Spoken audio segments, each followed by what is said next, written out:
ஆனா கன்னிராசிக்காரங்களுக்கு பொதுவாக பாருங்க நிறைய விஷயங்கள் பிளான் பண்ணி செய்வாங்க. அதே மாதிரி இப்பெல்லாம் யாரெல்லாம் நண்பர் நம்பிக்கிட்டு இருந்தாங்களோ அவங்க மூலமா ஏதாவது பிரச்சனைகள் வரக்கூடிய வாய்ப்பு கன்னிராசிக்கு ரொம்ப அதிகமாவே இருக்கு. அதே மாதிரி இருக்கிறதுலே அழகானவங்க கன்னிராசிக்காரங்க தான். புதுசா விவேலைக்காக விண்ணப்பிச்சிருப்பாங்களா அவங்களுக்கு இந்த ஆகஸ்ட் 17க்குள்ள ஒரு நிரந்தரமான வேலை பதில கிடைக்கும். இவங்களுடைய ராசிக்கு 3ஆம் இடத்துல படுறதுனால இவங்களுக்கு மூத்த சகோதரர்கள்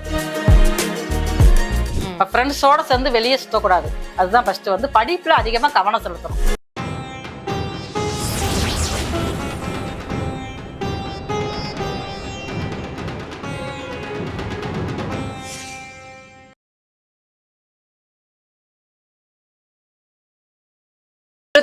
நேயர்கள் அனைவருக்கும் வணக்கம். இன்னைக்கு நம்மளோட மருத்துவ ஜோதிடர் SR சங்கரேஸ்வரி அவங்க தான் இணைஞ்சிருக்காங்க. அவங்க கிட்ட இந்த ஆகஸ்ட் மாத பலன்கள் பத்தி தான் கேட்டு தெரிஞ்சுக்க போறோம். நிகழ்ச்சிக்கு போகலாம். மேம் வணக்கம். மேம் வணக்கம். எப்படி மேம் இருக்கீங்க? நல்லா இருக்கும்.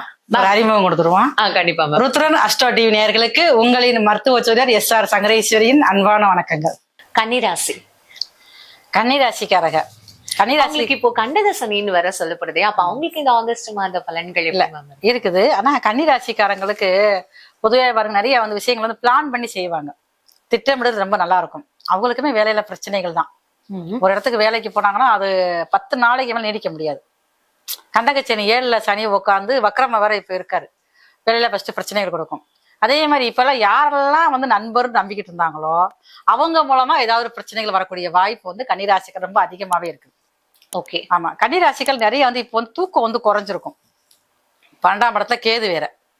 எந்த ஒரு விஷயத்திலயுமே பாருங்க கவனம் செலுத்தி கொண்டு போக முடியாது. அதே மாதிரி இருக்கிறதுலே அழகானவங்க கன்னிராசிக்காரங்க தான். இதுல இருந்தும் அவங்க அழகா இருக்காங்க அப்படின்னு. ஆமா, அவங்களோட இயற்கையான ஒரு இது அந்த ராசிக்கு உரிய தன்மை. இவ்வளவு குழப்பத்திலயுமே இருப்பாங்க அப்படின்னு. புதனுடைய அது உச்ச வீடு. அப்ப எந்த ஒரு விஷயத்தையுமே யோசனை பண்ணி செய்யக்கூடியவங்க கன்னிராசிக்காரங்க. அந்த கன்னிராசியில பிறந்தவங்க ஒவ்வொருத்தருக்குமே பாருங்களேன், இந்த ஆகஸ்ட் 1ல இருந்து ஆகஸ்ட் 17 வரைக்கும் நல்ல ஒரு சிறப்பான நாட்கள். ஓகே. இவங்க எந்த ஒரு முயற்சி எடுத்தாலும் சரிதான், தாராளமா இவங்க செய்யலாம். அதே மாதிரி புதுசா வேலைக்காக விண்ணப்பிச்சிருப்பாங்கல்ல அவங்களுக்கு இந்த ஆகஸ்ட் 17க்குள்ள ஒரு நிரந்தரமான வேலை பதில கிடைக்கும். வருமானங்கள் கிடைக்கும் இவங்களுக்கு. கன்னிராசிக்காரங்க இப்போதைக்கு வீட்டுல நிம்மதியா முதல்ல சாப்பிட முடியாது. நல்லா சமையல் செஞ்சு இருப்பாங்க. நைட் சாப்பிட்டு நிம்மதியா தூங்க நினைக்காங்களா அப்பதான் ஒரு பிரச்சனை வரும். இப்படியே ஒரு போராட்டத்தை பத்தி இருக்கக்கூடியது அந்த கன்னிராசிக்காரங்க. ஆனா என்ன அப்படிதான் இருந்தாலும் பாருங்களேன், குரு பகவானுடைய பார்வை இவங்க ராசிக்கு 4ஆம் இடத்துல படுது. எதுனாலும் பாருங்க இவங்க சமாளிச்சு கொண்டு போகக்கூடிய பக்குவம் ரொம்ப அதிகமா இருக்கும். அதே நேரத்துல கேதுதான் 12ல உட்கார்ந்துருக்காரு.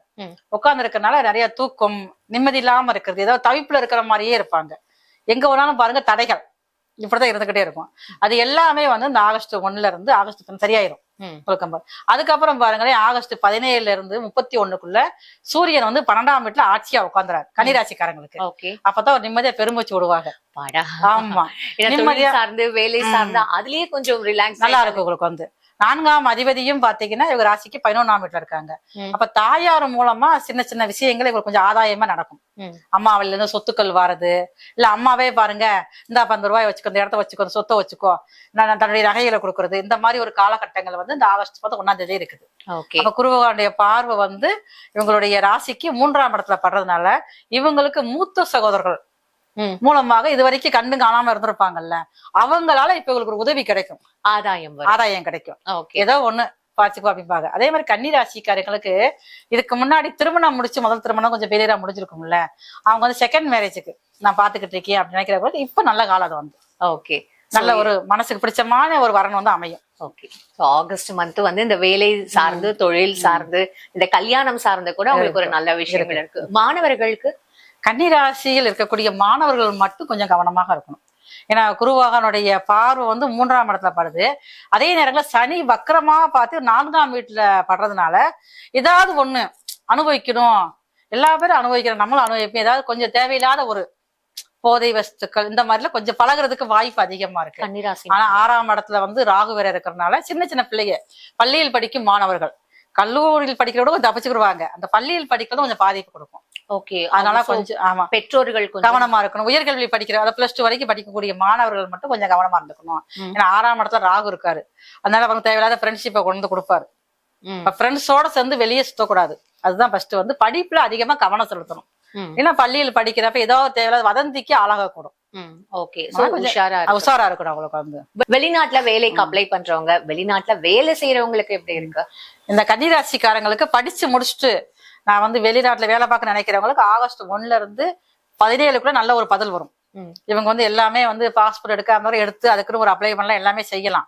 அதே மாதிரி வேலை பார்த்துக்கிட்டு இருக்கணும், அங்க ஏதாவது வேலையில பிரச்சனை இருந்தாலுமே வந்து அந்த ஆகஸ்ட் 1ல இருந்து சரியாகக்கூடிய வாய்ப்பு அதிகமா இருக்குது. ஓகே, சோ அவங்களுக்கும் இப்ப நல்லா இருக்குது அவங்களுக்கு வந்து. ஃபைன். கணவன் மனைவியோட ஒற்றுமை. கணவன் மனைவி ஒற்றுமை ஏன்னா 7ஆம் இடத்துல வந்து சனி வக்கரமா இருக்காரு. அப்ப வந்து இவங்களால வந்து ஒருத்தருக்கு ஒருத்தர் கொஞ்சம் மோதல்கள் இருந்துகிட்டு தான் இருக்கும்.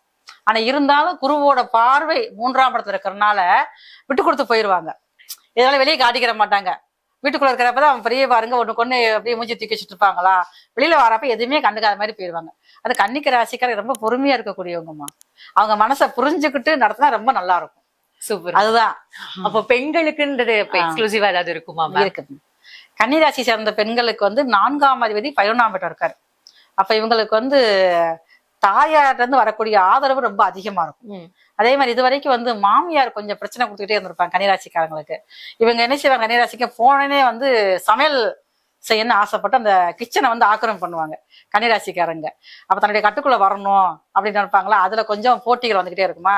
இந்த ஆகஸ்ட் மாசத்துல வந்து அது கொஞ்சம் மாமியாரே விட்டு கொடுத்து போயிருவாங்க. நீயே பண்ணிக்கோமா, நிர்வாகத்தை எடுத்துக்கோமா அப்படின்னு சொல்லக்கூடிய அளவுக்கு கன்னிராசிக்கார பெண்களுக்கு நல்லா இருக்குது. குடும்ப வாழ்க்கை சிறப்பா இருக்கும். அப்போ கன்னிராசிக்கு பரிகாரம் செய்ய வேண்டிய விஷயம் என்னவா இருக்கும்? கன்னிராசிக்காரங்களுக்கு காளிதான், அன்னை காளியம்பாள் தான். இவங்களுக்கு வந்து எப்ப அப்படின்னு சொல்லி பாத்தீங்கன்னா செவ்வாய்க்கிழமை முடிஞ்சா ராகு காலத்துல 3:30 மணில இருந்து 4:30 மணிக்குள்ள போய் 9 மாவிளக்கு தீவை ஏத்தணும் அன்னை காளிக்கு. அந்த நேரத்துல வந்து காளியம்மனுக்கு அர்ச்சனை பண்ணாங்கன்னா, பாலாபிஷேகம் பண்ணாங்கன்னா பண்ணிக்கலாம். பண்ணிக்கிட்டு அந்த காளியம்மனை வந்து ஓம் காளியே போட்டுட்டு அங்கேயே உட்காந்து 108 முறை மனசுல சொல்லிட்டு 9 மாவிளக்கு தீபம் வச்சு வழிபாடு செஞ்சுட்டு வந்தாங்க அப்படின்னா குடும்பத்துல ஃபர்ஸ்ட் நிம்மதி இருக்கும். ஃபர்ஸ்ட் ஒரு நிம்மதி இருக்கும். அதுதான் வேணும். நிம்மதி இருந்தாலே எல்லாமே வந்துடும். இப்ப நம்ம வந்து ஆகஸ்ட் மாத பலன்கள் வந்து மேசம் முதல் மீனம் வரைக்கும் பார்த்திருக்கோம். இதுல வந்து நம்ம சொல்லக்கூடிய எல்லாமே கோச்சார பலன்கள் தான் சொல்லிக்கிட்டு இருக்கோம். இது வந்து ஒரு 20ல இருந்து ஒரு 30% தான் கேட்கும். நம்ம சொல்ற பலன்கள் எல்லாமே இருக்கும் பார்த்துக்கங்க. மற்றபடி உங்களுடைய சுயசாதகம் தான் முழுமையா உங்களுக்கு வந்து வேலை செய்யும். அதே நேரம் நம்ம சொல்ற இந்த மாவிளக்கு தீபம் அப்படி சில பேருக்கு வந்து யோசனையா இருக்கலாம், என்ன மாவிளக்கு தீபம் போடுறீங்களே அப்படின்னு சொல்லிட்டு வந்து. ஏன்னா நம்ம மற்ற விளக்கு போட்டா அது யாருக்குமே யூஸ் ஆகாது. அப்ப அந்த மாவிளக்கு தீபம் போடுறப்ப வந்து அது வந்து அங்க தீபம் ஏற்றி வச்சுட்டோம்னா அங்க வேலை பார்க்கக்கூடியவங்க இல்ல பசியில யாராவது வர்றவங்க கூட அதை எடுத்து சாப்பிட்டுக்குவாங்க. அது ஒருத்தருக்கு உணவாக போகுது. இன்னொன்னு எடுத்து சாப்பிடலாம் பரவாயில்ல, எடுத்து நம்ம வந்து குப்பையில போட்டாலுமே பாருங்க எறும்புகளுக்கு உணவாகும். எறும்புகள் புழுப்பூச்சிகளுக்கு உணவாகத்தீங்களா. இதே நேரத்துல அந்த எறும்பு சாப்பிட்டாலே வந்து 100 பிராணருக்கு நம்ம சாப்பாடு கொடுத்தது அர்த்தமாகும். அப்ப நம்ம போடுற மாவிளக்கு எத்தனை பேத்துக்கு நமக்கு வந்து உணவாக போகுது. அந்த ஒரு துணுக்கு அந்த எறும்பு நம்ம எடுக்கிற உணவானது பாருங்க 2.5 வருஷத்துக்கு வச்சுக்கிறோம். அப்ப ஒருத்தருடைய ஜென்மச்செடி 2.5 வருஷம், விளையச்செடி 2.5 வருஷம், பாரச்செடி 2.5 வருஷம். இதனாலதான் பாருங்க மாவிளக்கு தீபம் போடுறது முக்கியத்துவம் இதுதான். ஓகே, ஆமா. அந்த மாவிளக்கு தீபம் போடுறது ரொம்ப ரொம்ப நல்ல ஒரு அமைப்பு. மேம், இவ்வளவு அழகா வந்து ஒரு பரிகாரத்துல வந்து இவ்வளவு விஷயங்கள் நன்மைகள் இருக்கு அப்படின்றத ரொம்ப அழகா எங்களுக்கு சொல்லியிருக்கீங்க. ஒவ்வொரு ராசிக்கும் எந்த மாதிரியான வந்து பரிகாரங்கள் செய்யணும், எதுல கவனமா இருக்கணும், எதோ உங்களுக்கு நல்லது கொடுக்கணும்ன்றத ரொம்ப அழகா சொல்லியிருக்கீங்க. உங்களோட நேரத்துக்கும் உங்களோட பார்வைக்கும் ரொம்ப நன்றி. தொடர்ந்து பேசுவோம் மேம். ரொம்ப நன்றி.